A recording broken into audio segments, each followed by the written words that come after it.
by several viewers to give a walk around of the Rotator, so I'm going to take a few minutes to do that today. What we have to begin with, the platform is a 2015 Peterbilt 389X, the X standing for an additional 10 inches cab depth. And the working end is a Miller Industries Century 1150R, which stands for roller. The last part does. It's a 50-ton rolling rotator. It has 360-degree boom rotation, continuous. Alright, we have the main power plant is a Cummins 550 horsepower. With an 18-speed transmission behind it. As you can see, we have the grill lights and the square lights on top of the cab are red and blue. In the state of Missouri, we are considered emergency vehicles. We can run red and blue and sirens in a bona fide emergency and a bona fide emergency only. Otherwise, we use the flashing ambers. Alright, we'll go into the cab, turn those lights off. As I first step into the cab, I carry extra flashlights behind the seat. Then I have gloves, obviously business cards, have snow cleats, ice cleats for hopefully to be using during the winter months here to come. The remote control for the underreach, the necessary paperwork to run the truck legally. We also have, let's see, once we get up in here, let me turn all the red and blue lights off. We have the Peterbilt Platinum interior package, which includes the touchscreen panel, which has navigation, Bluetooth, satellite radio, pretty much you name it, it's got it. We also have the extra cab depth behind us, which allows for storage of extra clothing, hard hats, gloves, lots of different things that we need. This truck is equipped with a winching brake up here, which applies all of the service brakes. When you have a heavy pull, it helps to increase your resistance on this truck.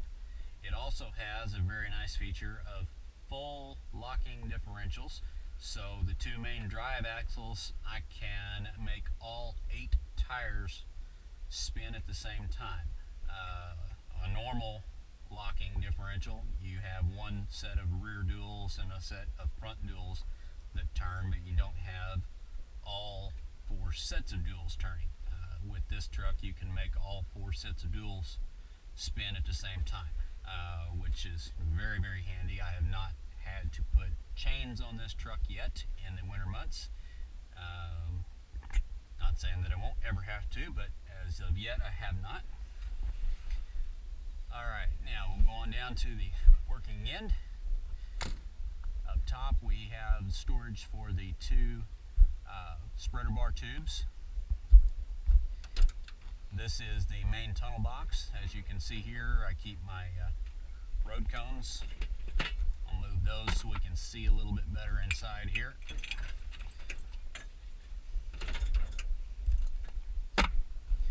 Also go back and turn the lights on in the boxes.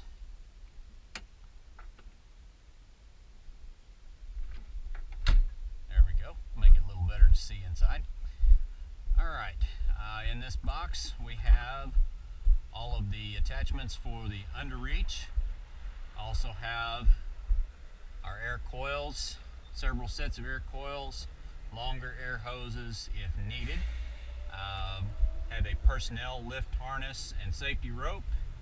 Have another personnel harness and safety rope. Have a hydraulic 20-ton jack.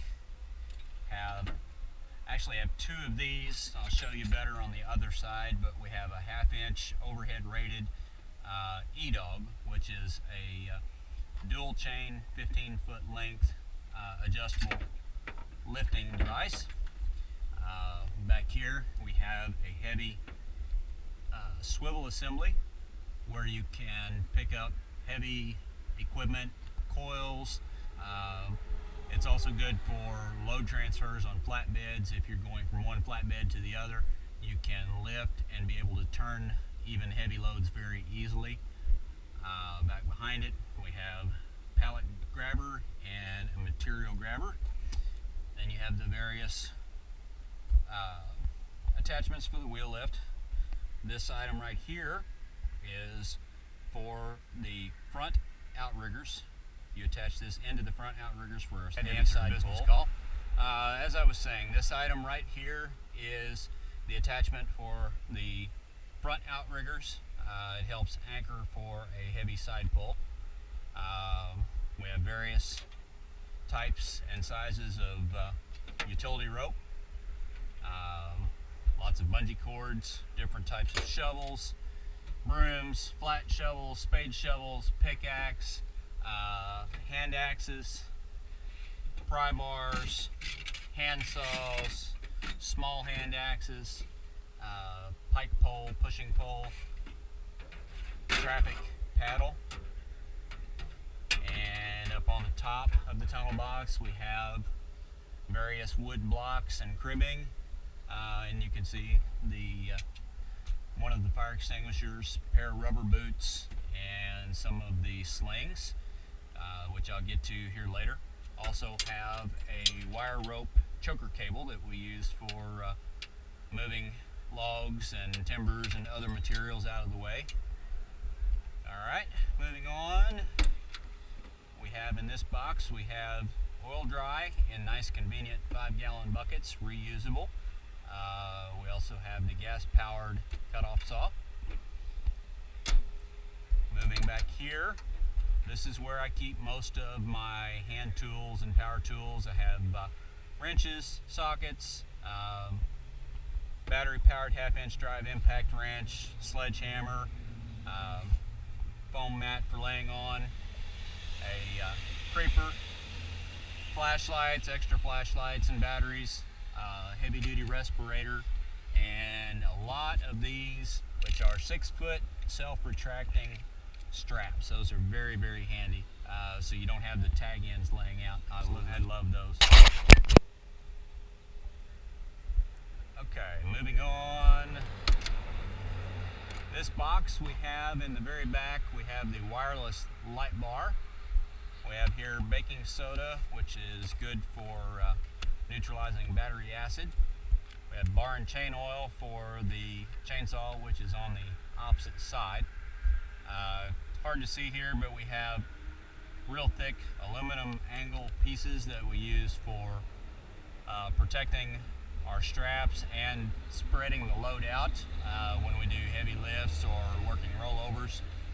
We also have a shorter tube for the spreader bars. The gray pack and the long bars are a lockout kit.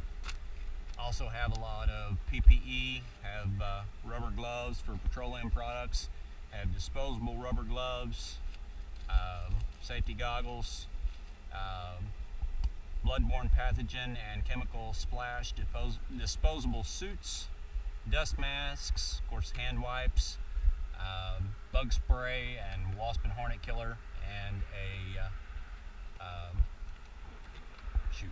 power inverter. Moving on back here, we have 2 rolls of caution tape, red flares, we have red caution tape and extra gloves.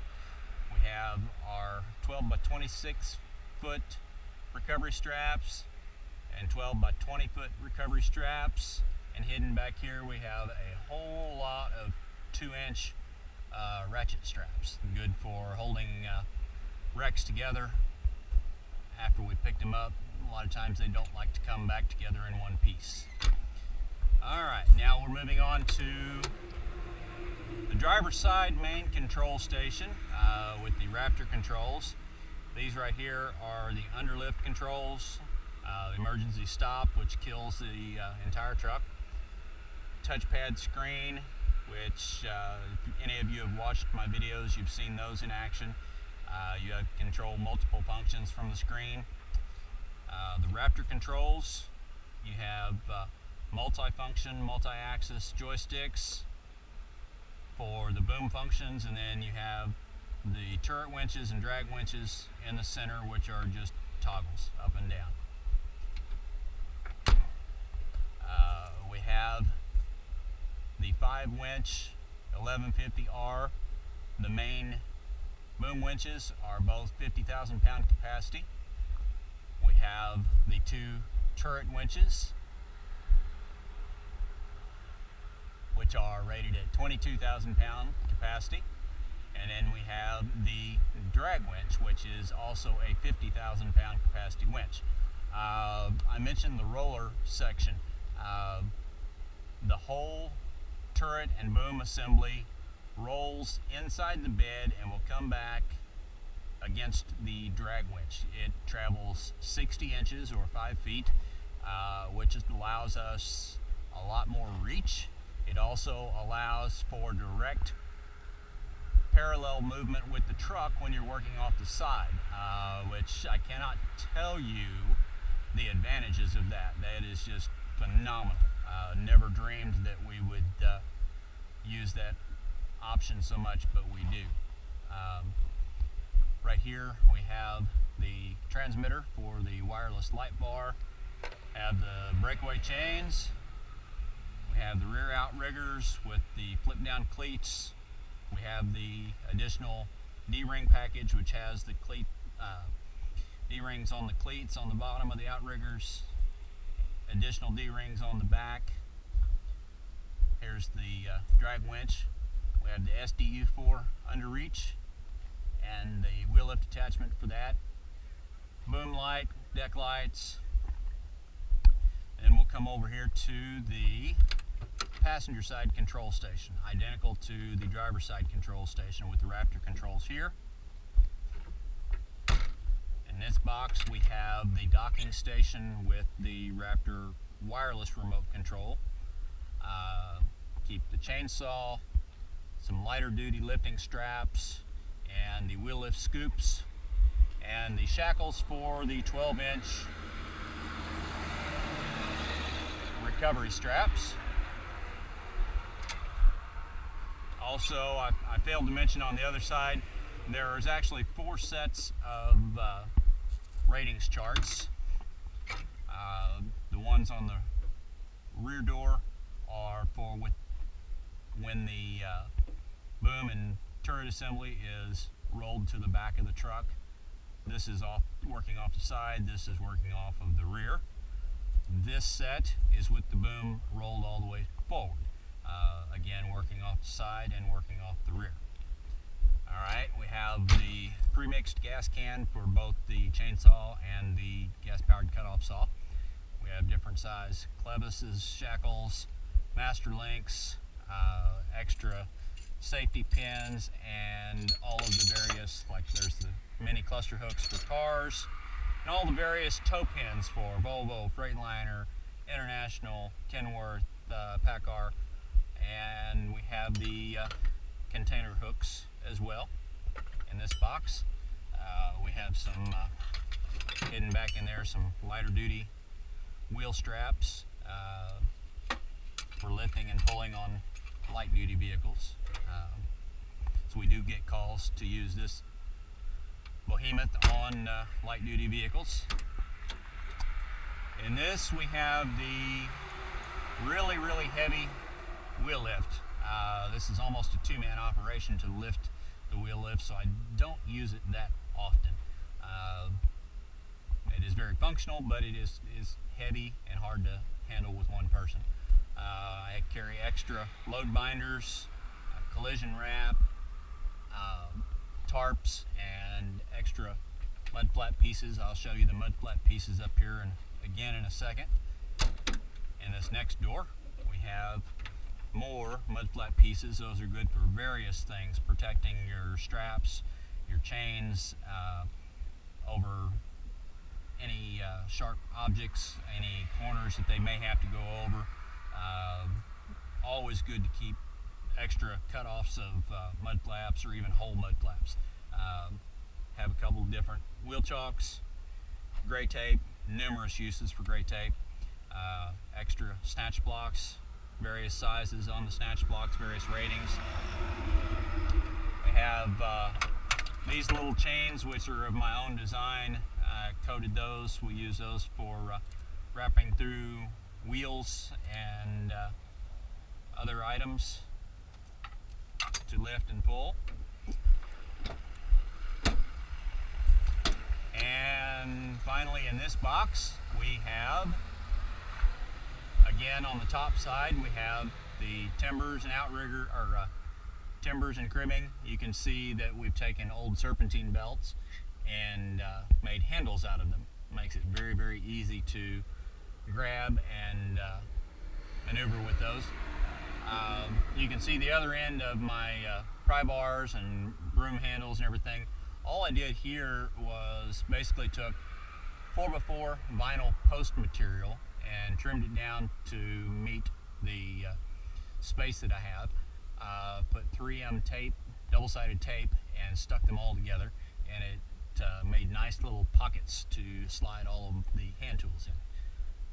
Here I have the green endless loop slings.